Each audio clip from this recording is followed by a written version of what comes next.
So I think the home's going to be a place of tension, actually. On one side it's our sanctuary and where we go to relax and unwind, and then on the other side it's, other than connected car, it's the biggest place of quantifying myself and my family and everything in it. So I think what's important always with the design perspective is to think what's happening to people in the next few years.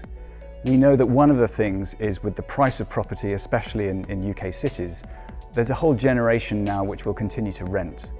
On the other hand, the other end of the age spectrum, we're going to see much older people wanting to live independently or to sort of co-live in sort of multi-generational living. These are some of the ways in which we're going to see homes changing. And when we look at the home, it's quite interesting because technology is very siloed.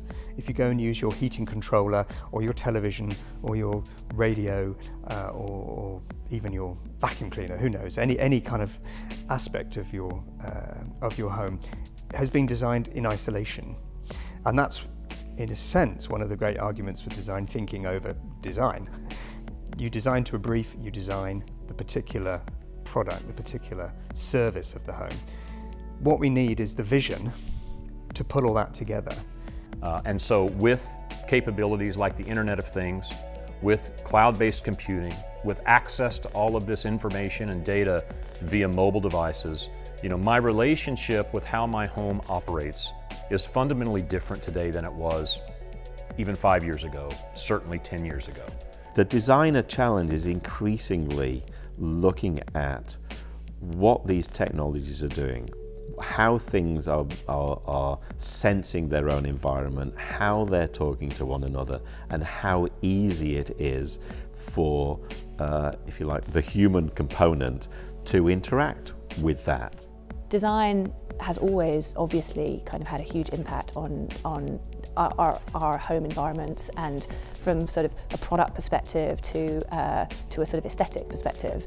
But I suppose the thing that's interesting that you're sort of pressing on in a way is this: what's the intersection of technology with design that's actually going to be kind of transformational? Where I think it's going to be most transformed in the next 10 years is when we add a cognitive layer on top of all of that data. And now it's not simply a matter of presenting me how my home is performing as an absolute number or as an absolute experience. But now I'm going to be able to start essentially profiling or understanding deeper insights into how my home is performing vis-a-vis where I want it to perform, vis-a-vis what I'm doing at any particular time of the day, becoming more predictive about how it should behave, about how the various things inside of it, whether it's the heating levels, whether it's the pool levels, whether it's whatever, you know, whatever it might be. The impact that design will have on our future home life is in coordinating that and creating a really compelling vision for a lot of different players to come together to create that single, customizable, personalized experience that really exploits the benefits of technology, the ability to learn what you do. How do you bring the sort of the intelligence that technology can bring to something like a thermostat, and the aesthetics and sort of pleasure of really beautiful product design